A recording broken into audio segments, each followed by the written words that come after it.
waxay daaran tahay kulankan aynu maanta isugu nimid wuxuu daaran yahay inaynu kaga wada tashanno oo isla gorfayno oo ka hadalno arrimihii xisbiga kulmiye iyo siyaasadda guud ahaan Somaliland dadka halkan isugu yimi waxay ka soo jeedaan deegaanada bariga ama taageerayaashii xisbiga kulmiye deegaanada bariga ama rukunadii xisbiga deegaanada bariga Jamhuuriyadda Somaliland marka munaasabadeedu intaas oo bedaaran tahay waxaan isu soo taagay inaan madaxweynaha jamhuuriyadda mudane Muuse Biixi Cabdi fariintayda ku ekeeyo waxa weeye madaxweyne annagu waxaanu nahay xisbiga kulmiye waxaanu nahay dadkii ku doortay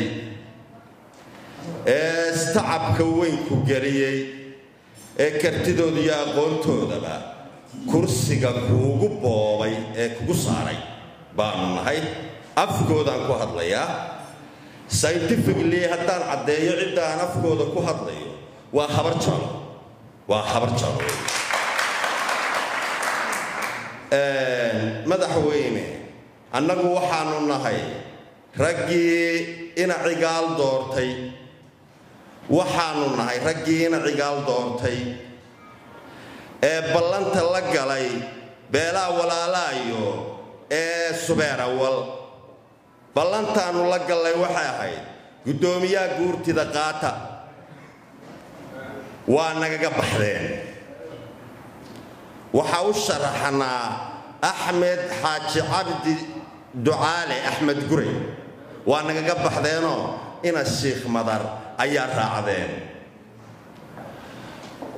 nalamay waa mar labaad markii aynu isu nimi nalamay dooran mudane Saleebaan Maxamuud Aadan Iron Man dagaalkiisi waa nagaga baxdeenoo nalamay dooran taana waa nagaga abaalka dhacdeen annagoo labada abaalka dhac qabna ilaa sana milaa qaaxana isku wadnay isxaaqiyada iyo shacabka kale ee Jamhuuriyadda Somaliland oo aanu ahayn markasta keen makers oo aanu mar walba waxaanu qaada kalayno uga tanaasulaynay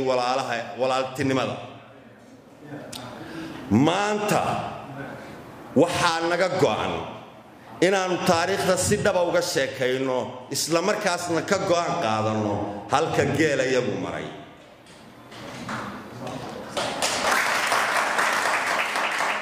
waxa weeye heesaa geela waxaa ku jirta mudane madaxweyne sportiskana waxbaad ku fahantaa heesaa geelana waxbaad ku fahantaa heesaa geelana waxbaad ku fahantaa sportiskana waxbaad ku fahantaa geela waxaa loogu heesaa leeday laagaha loolimaa sare aar lamaan iyo libax kuma dhigo oo lug kuma jaro baa loogu heesaa geela madaxweyne waxaa kaloo geela loogu heesaa wiilal dhalada intay dhaarteen dhoombir qaateen dhuuxa webiga iyo dhanaan ugu tegay oo ka soo dhuray waa saymo ciyaaraa geela iyo dowladduna waa isku mid waxaan madaxweyne halkan kaaga soo jeedilayaa waxaad haddana ballantaad ka baxday tahay shirkii Green Plaza 100 qof baa joogay oo aqoon-yahano eliidka ummadda oo heshiis baad ku gashay oo ah xisbiga markaan guulaystaan dhiibaya waad ka baxday waxaad kaloo ka baxday 500 oo qof shirkii ahaa eliitiska ama madax dhaqameedka beelaha habar jeclo iyo awal oo isugu yimi Plaza heshiiskaana waad ka baxday waxaad kaloo madaxweyne si dhaqsaa talaabooyin dagaal oo diiran oo aad moodo inaad ugu xabaalataa ugu xiliya taabalay uga qaaday dhammaan ganacsatadayada shidaal hadday sidaan badda tiri istaaga ma shubaysaan hadday beeyo dhoofiyaan waxaad tiri ma dhoofilaysaan hadday warshada sameeyaan waxaad tiri ma sameeylaysaan hadday badeecad kala wadeen waxaad tiri ma sameeylaysaan mid walba waxaana la weydiin jirin ayaad naga weydiisay mala waanadna garalayn waxaan kuu soo jeedinayaa madaxweyne tala bixin anigoon tala bixin baan kuu soo jeedinayaa hadalka kugu tiiqtiiqsamaayo oo kugu tiigaali maayo oo kugu taagsan maayo waxaanse kuu soo jeedinayaa tala bixin tala bixintu waxay tahay shirka kulmiyana dib isaga dhig reer kulmiyana tuxaan bixin u samay waa haddii aad tahay madaxweynaha jamhuuriyadda Soomaaliland ee xisbiga kulmiye dhalay madaxweyne waxaanu nahay annagoo kursigayna cigaal u difaacaynay raggii dhiigga faraha geliyey ee dhiigga tolkood faraha geliyey baanu nahay taasna malaama xusuusnidin annagu mid walba waa xusuusanahay waxaanu arkaa raggii aanu dhiiggooda faraha gelinay sidii hogaamiyaha hore sheegay inay u arkayeen arrintaa caado rag iyo walaaltinimo sulb dhex gashay nin raga ayaa abaalguda madaxweyne waxaan kuu soo jeedinayaa istabaqabatee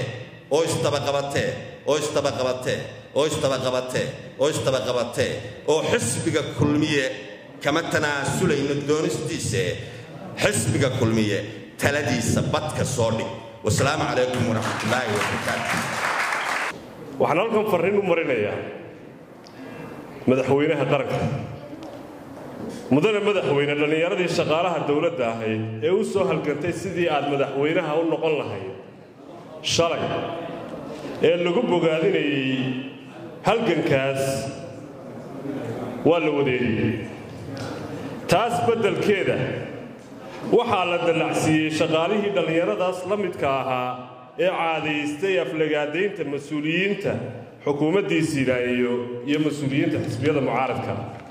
waxaynu maalin kasta aragnaa iyadoo dad muwaadiniin ah sifo aan sharciga waafaqsanayn looga saarayo liiska shaqaalaha dawladda ee bayrolka dadkaas oo lagu beegsado arrimo la xidhiidha fikirkooda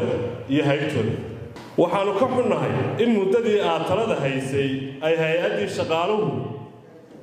isu beddeshay hay-ad wardoon oo ku fogan dabagalka waxay shaqaaluhu ka hadlaan ama ay qoraan hay-addii loo abuuray inay xuquuqda iyo xorriyadda shaqaalaha ilaaliso waxaad ka dhigtay qalab aad u adeegsato caburinta iyo cagajuglaynta iyo cabsigelinta shaqaalaha dawladda mudane madaxweyne waxaanu ka xunnahay in aanu maanta arkayno sida ay naftu uga sii gurmayso dawladnimadii horumarrada isdaba joogga ah ku naaloonaysay iyo ididiiladii shacabka ee samada ku shareernayd si taas la mid ah waxaanu ka xunnahay in aanu arkayno xisbigii weynaa ee taageerada ummadda Soomaaliland xooggeeda hantiyey isla markaasna saddexdii doorasho ee u dambeeyey 2010 2012 iyo 2017 guulaha waaweyn soo hooyey oo aad cagta u saartay dhabbihii kali talisnimada iyo kali toocsiga jidkii haydaarta iyo habowga badnaa iyo marinadii baydhsanaa ee dhammaadkeedu ahaa burburka iyo baaba madaxweyne xisbiga kulmiye waxaad guddoomiye ka ahayd muddo 10 sano ah waxaad uga muddo xileed badan tahay hogaamiyihii aasaasihii xisbiga Axmed Maxamed Maxamuud Siilaayo muddada aad adigu xisbiga kulmiye waxaa kuu bilaabaysa 15 sano ee dambe 10 sanaad haysay 5 sano dambana hadda doonaysa inaad cimaamadaad bilaabato mudane madaxweyne waxa ayaan darro ah inuu maanta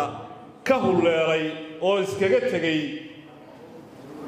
aasaasihii xisbiga Axmed Maxamed Maxamuud Siilaayo inuu ka soo qayb galo shirweynaha maanta isagoo ka xun sida xisbigii maanta lugta loogu walaaqay waxaa isaguna raaca madaxweyne ku-xigeenkii qaranka ee marka lagula doortay ee ka mid ahaa hoggaanka xisbiga in la dhaafinayo oo aad qayb ka tahay dhaafinteeda guddoomiye ku-xigeenka afraad ee xisbiga shirkii burco ee 2008 City Plaza kolkii aad ka baaqatay Siilaayo aawada ayuu 2 maalmood u baajiyay shirka iyadoo oo ay joogaan 250 xubnood oo golaha dhexe ah adiguna aad hal qof uun ka ahay laguma odhan laysu joojin maayo waayo siilaayo wuxuu ahaa hogaamiye qalbi ballaadhan muddo 45 cisho gudahooda ayuu siilaayo guddoomiyenimada kugu wareejiyey waayo wuxuu ahaa hogaamiye ballanta oofiya